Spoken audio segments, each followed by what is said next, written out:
Hi, it's EvanForGrips.com. Welcome to part 5 of the MTT strategy guide, short stack play.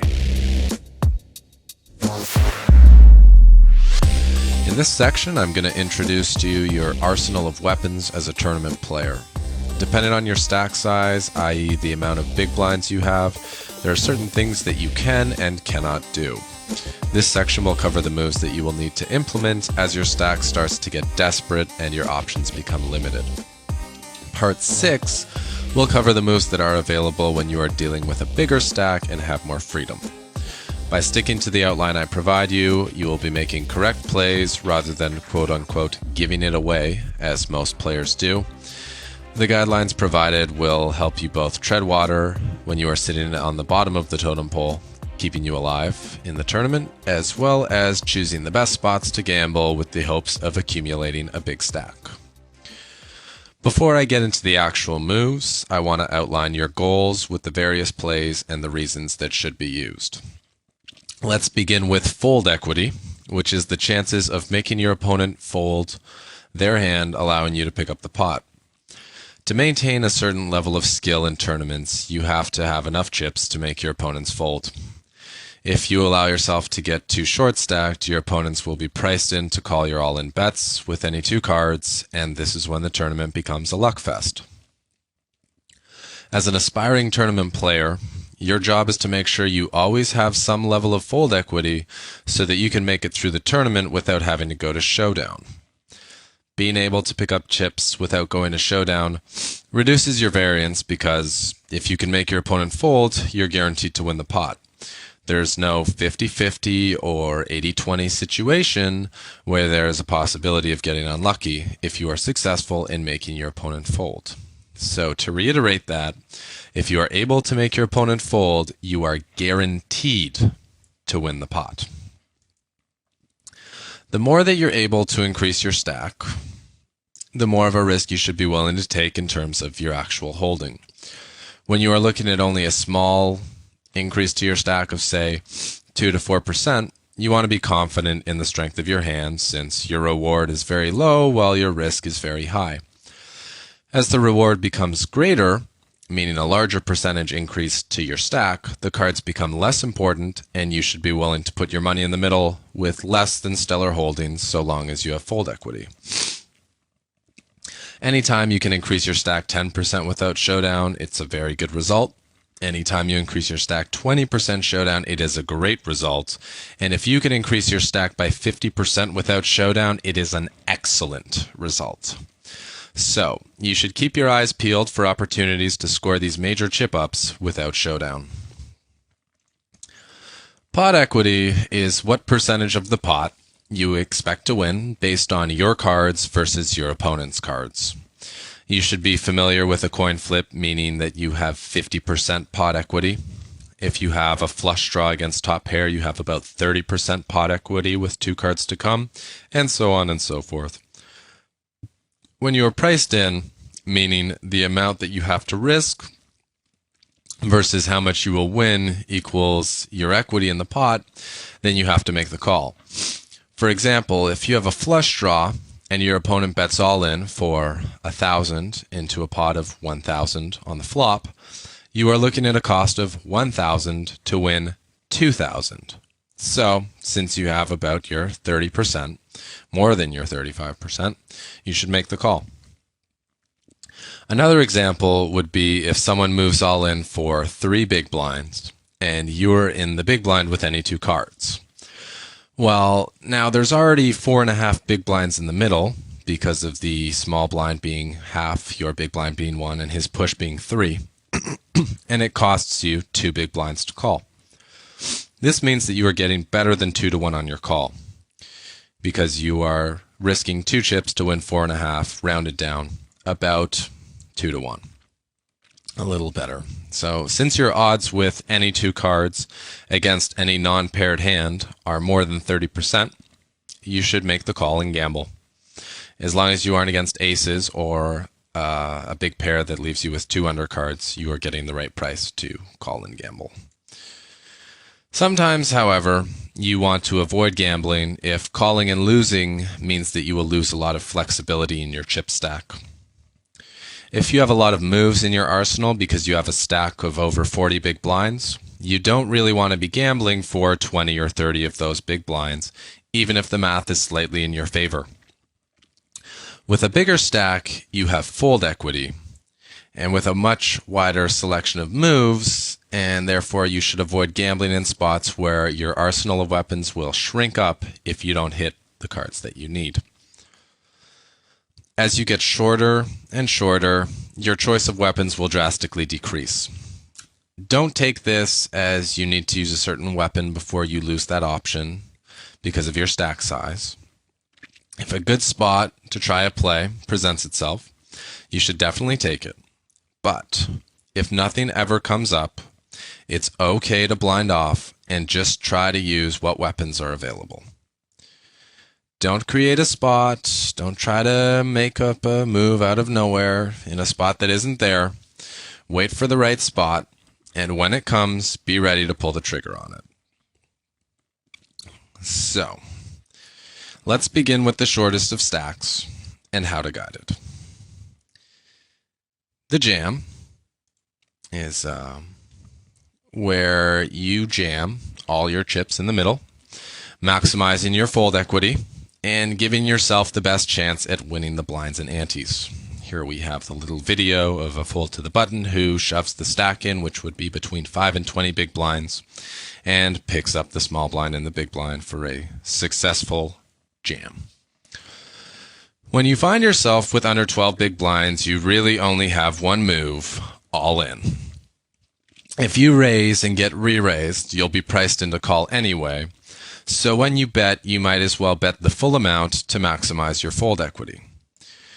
What you're really looking for when you're on the short stack is to find a good spot to jam all in to pick up some blinds and antes before the blinds hit you and you become even more short stacked. You want the odds of your opponents folding to be as high as possible, so you want to look for weak players, and the greater the percentage increase to your stack will be if your move is successful, the less important your actual holding is, your cards. With 5 to 6 big blinds, you are looking for a pot where no one else has opened and you will be the first person in the pot. If you let the blinds go through you again with 5 to 6 bigs, you will have no fold equity. So you have to pick a spot before the blinds hit you to move all in. Since your time is short, you pretty much have to pick the first hand that looks good and move the stack in. This includes any pair, any suited connector, any Broadway hand. Your hope is that everyone will fold, and you can pick up 2 big blinds. And if you get called, just hope to get lucky and suck out. With 8 to 12 big blinds, you should have a bit more time before you become super desperate with no fold equity. So your pushing range should be a bit more selective. A general guideline for shoving with this stack size is, in early position, the first 3 seats, you can shove ace-9 suited or better, ace-jack offsuit or better, king-queen, pocket 7s or better, jack-10 suited and better. Once you get into middle position, you can now shove with any suited ace, ace-9 offsuit or better, jack-queen offsuit or better, any pair, and any suited connector, 8-9 suited or better. Finally, once you get into late position, meaning the cutoff, the button, sometimes the hijack, you can shove in any ace, any connector, 8-9 offsuit or better, any pair, and any suited connector, 6-7 suited or better. So, I mean, like any 2 Broadway fits in there too. You can shove a pretty wide range because with fewer players left to act, given that you're in late position, you have a better chance of being successful with the play. Now, once you get to 12 to 20 big blinds, you should be really selective about when you move all in. The reason I say 20 big blinds is a good time to implement the jam is because from some positions, you don't want to raise and get flat called and miss the flop, having put in a good chunk of your stack. The hands that you can shove with the higher end of big blinds for our 5 to 20 big blind range include, from early position, pretty tight, ace-queen, ace-king, pocket 10s and better. In middle position, ace jack and better, pocket sevens and better. And finally, in late position, you can shove ace 10 or better, king queen, and any pair.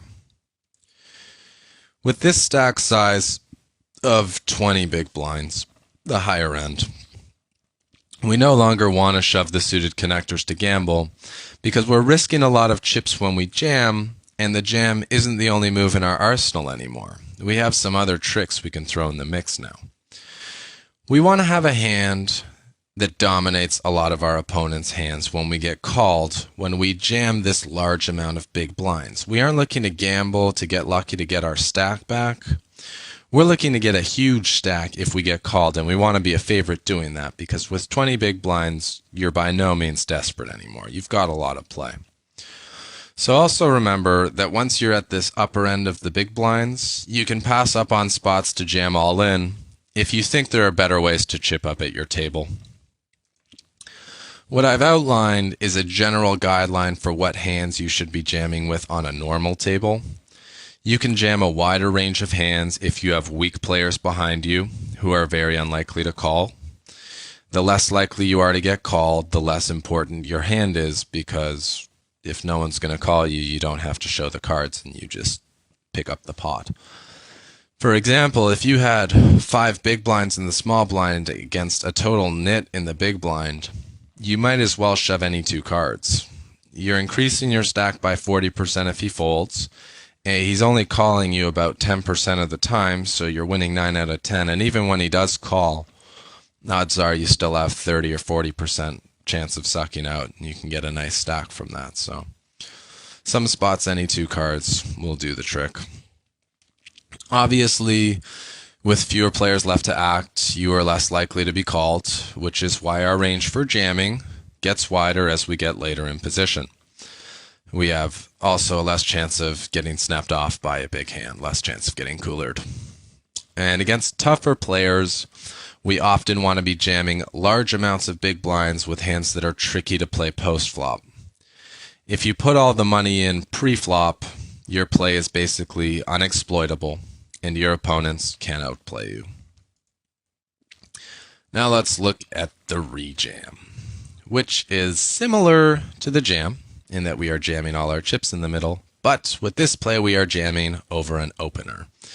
So we see in the clip the loose player in the cutoff opens to steal the blinds, and we in the small blind say, "No sir, this pot belongs to us. Ship it in and pick up the pot." For you to have fold equity and your opponent not to be priced in, you must have more big blinds than you did with the shoving stack. So the proper stack size for the rejam is 12 to 24 big blinds. When you have this stack size, you are still very limited in your play. You can make jams with the appropriate amount of big blinds that we just discussed, and you can also rejam in good spots. However, you should not be opening light to steal the blinds.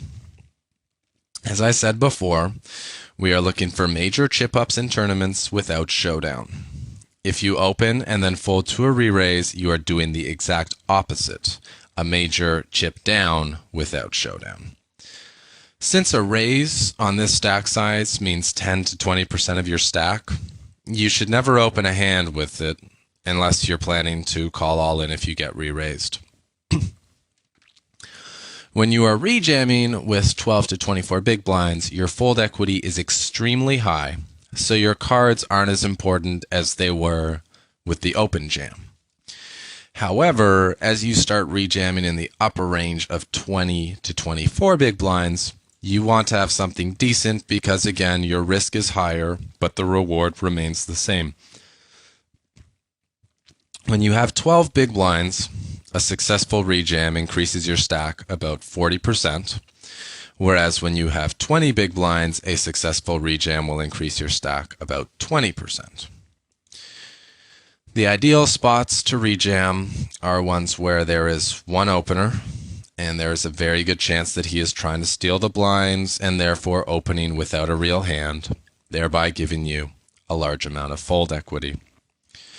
The other ideal spot to rejam is against a player who isn't necessarily opening super loose, but one who will only call your rejam with the very best hands in his opening range because he's very concerned about having the best hand when he calls. He doesn't like to gamble. These types of players will be folding way too often, meaning the math is way in your favor to go for this play. When you are rejamming, the type of hand you must have is dependent on how likely you are to get called. If you think there is a 90% chance that your opponent is going to fold, you can rejam with any 2 cards. On the other extreme, against opponents who are going to call you fairly often, rejamming with pairs, big broadways, suited connectors, and big aces is fine, since you will have a lot of equity when you do get called. Your hand will run very well in a hot and cold situation. Remember, your primary goal is to get your opponent to fold and let you chip up uncontested, but if they do call, your backup goal is to have the best chance at sucking out for a double up. Because when you double up with a rejam stack, you will find yourself sitting with a lot of chips.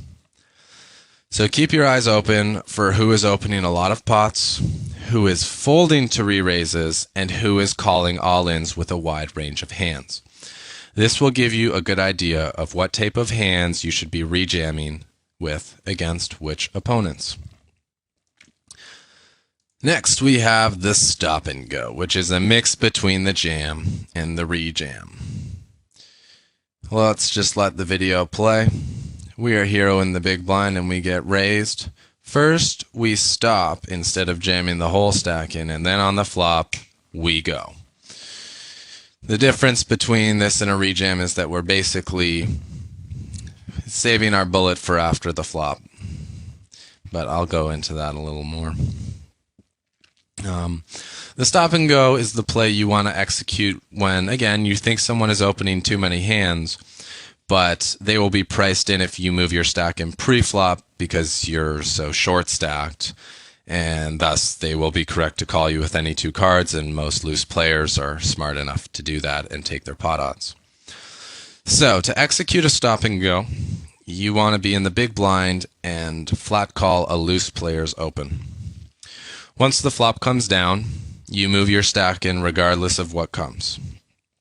The idea with this play is that it increases your fold equity, because if it's a very scary flop for your opponent or they missed completely, they just might fold their hand. Whereas pre-flop, they were definitely going to call you with any 2 cards because they were priced in. This is a little trick that allows you to increase your fold equity. It's a very risky play. But the key is, once you have decided to do a stop and go, you can't bail out when the flop comes. If you need to, just cover the flop with your hand before you go all in, because flatting a raise with this stack size and not making a play afterwards is total disaster for your chances of winning the tournament.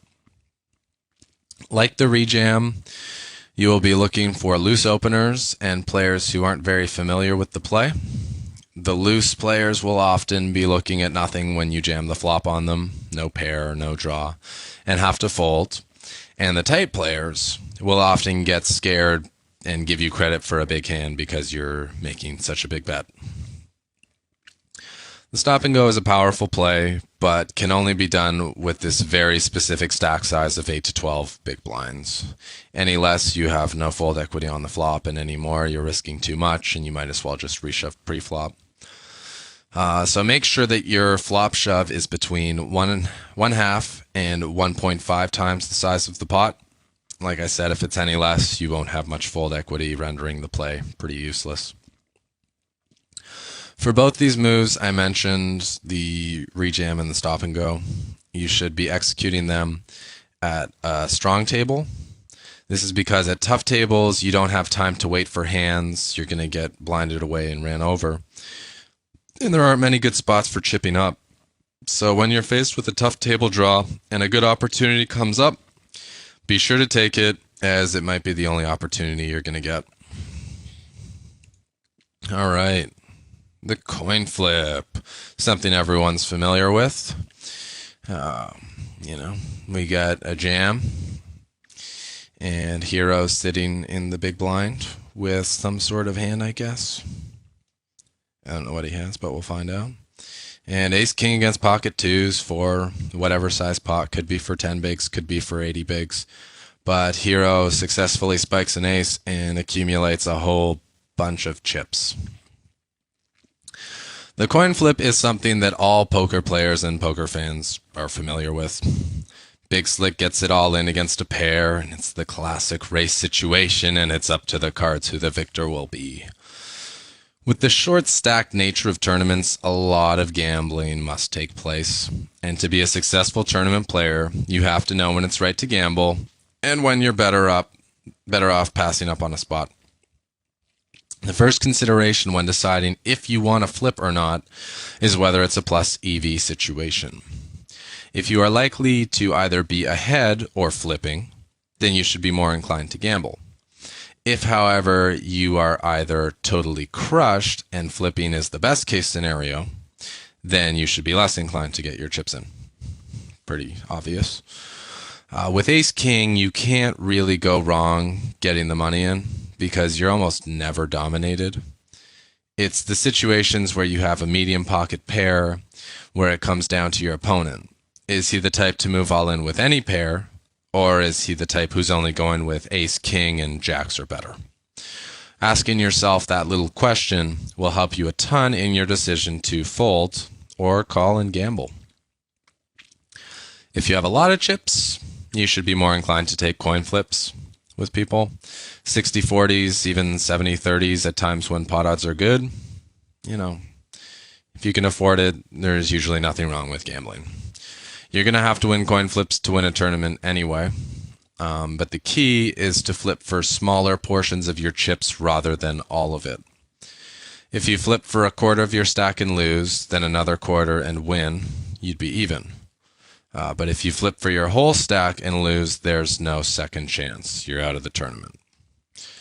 So generally speaking, if a gamble is for less than a third of your chips and you think you're in decent shape against your opponent, you should be very happy to take the gamble. Decent shape includes 50-50, by the way. Once you're looking at half your chips in the middle, you should be very careful about getting your money in the middle on a coin flip because it's really going to affect your stack size flexibility and your arsenal of weapons.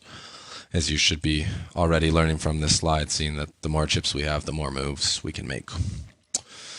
Taking flips also means calling someone's late position shoves with modest holdings like ace-9 or king-queen, where you're expecting to be in a 60-40 situation against your opponent's total range for shoving, all the various hands that he could have. All the considerations below pertain to both situations where you think you are in a 50-50 or where you could be slightly ahead or slightly behind. The last consideration when deciding whether or not to take a coin flip is what the possible outcomes could be. First question, what sort of stack size will you have if you fold and don't take the flip? How many weapons will you have in your arsenal? Second question, what sort of stack size will you have if you gamble and win the coin flip, or 60-40? Third question, what sort of stack size will you have if you take the gamble and lose? If you already have a comfortable chip stack, but losing the coin flip would put you in jam or rejam mode, you shouldn't be eager to take the flip. If, however, you have 30 big blinds and the flip could get you to 40 big blinds and a full arsenal of weapons, whereas losing would put you into rejam mode, which isn't too far from 30 big blinds, the potential gain has a lot more value than the potential loss. The more weapons you have in your arsenal, the more the tournament becomes about skill and the less the luck factor is. So if you can run your luck and take a flip that will put you in a powerful position, but not take you out of the tournament if you lose, so you'll still have that second chance, it's usually worth it to take the gamble. You always want to become a big stack, if you can, as it's a lot easier than grinding the short stack, and flipping is a great, if not the best way to do this. Let's look at an example. If you're already in good shape, but taking a flip could make you the dominant tournament chip leader with under 40 players left, then it's worth gambling, regardless of what the situation is. Because having an overwhelming chip lead allows you to abuse people so much that it's almost always worth taking a gamble to get the super stack. Because when everyone else is trying to move out the pay structure, you're going to be the one picking up all the blinds and all the antes and putting all the pressure on, guaranteeing yourself a top 3 finish and putting yourself in a great position to get first. With some experience playing tournaments, you'll know what stack sizes give you a lot of power and what shorter stack sizes you are still comfortable playing. There is the whole rule book, but it's really a personal thing. How many chips is a minimum that you'd like to have? These considerations will let you decide personally what are good spots to take coin flips and what are good ones to pass up on. Finally, we have the cooler, which is also a well-known situation. A cooler is basically a setup hand where the money is going in the middle, no matter what the two players in the hand do. Examples are big pair against big pair, set over set, combo draw against overpair. You get the idea. The main thing with the cooler is to just hope that you're on the right side of it because there's no getting away from it. It is what it is, and if you're behind, you just hope that you get there. So in our example, aces against kings, heroes on the right side, and scoops a nice pot. In a lot of cooler situations, you are at the mercy of the deck, and all you can do, as I said, is pray the cooler is in your favor. However, with good observation, there are some times when a cooler can be avoided. For example, if someone opens and a super tight player re-raises him in early position and you have pocket jacks or pocket queens, there is no need to get your money in. In this case, you are either facing aces, kings, and in some percentage of the time, ace-king. So you are either flipping or you're completely dead. So it's okay to fold a big hand there. Against a loose player's 3-bet, however, you could be getting involved against a smaller pair than yours. So that's a case where you are often ahead or flipping and you would never in a million years think about folding queens or jacks. You want to get involved when the cooler is more likely to be in your favor, but you can only make a good guess if you have been paying attention and have good reads on your opponents, so make sure you're watching the table. If the cooler is post-flop and you flopped a monster, you have to know how to extract the maximum value. If you flopped a set on a draw-heavy board and your opponent most likely has an overpair, you need to play your hand fast before a scare card comes, because if a scare card comes, it might let your opponent off the hook and you won't get the maximum value. If the board is dry, you can consider slow playing, but you also have to be aware that overcards can come, which will scare him off as well. The general rule is, if you flop big and your opponent for the most part only has big hands, raise the flop and try to get it in, since it looks a lot weaker than calling the flop and raising the turn, and it also doesn't allow for scare cards to come off. In the case of a very aggressive opponent who might have a big hand but also has a lot of bluffs, it's okay to slow play. Some tournament players are super aggressive and never stop betting, and against these guys, don't worry about the board getting scary because he's going to represent those scary cards. Just call down and allow him to bluff off his stack. If at any point you raise against a super aggressive opponent, they will know that you have a hand and they will fold a lot. If, however, you stick with calling them down, they will assume you are weak and try to muscle you off your hand, which of course you don't have any intention of folding. So this covers your arsenal of weapons for guiding a short stack and trying to get to a big stack. If you use these moves properly and have a little luck on your side, you will find yourself with a big stack and a legitimate chance at winning the tournament. These moves are also very good for preserving your tournament life and allowing you to work your way to the late stages of the tournament despite being on a short stack the entire time. It's not unheard of for someone to be in like fifth last place as soon as the money bubble bursts and stay there until the final table and catch a huge heater and win the tournament. It happens. So when you find yourself short, don't give up and just throw your chips in the middle. Follow the guidelines, look for spots that work for your chip stack, and you'll be surprised at how long you can survive. Now, let's just hope you can get that double up, and in the next lesson I will teach you how to work that big stack. This has been Evan for Grips.com with part 5 of the MTT strategy guide. I'll see you in part 6, where we will continue with the arsenal of weapons, moving on to big stack play. Thanks for listening.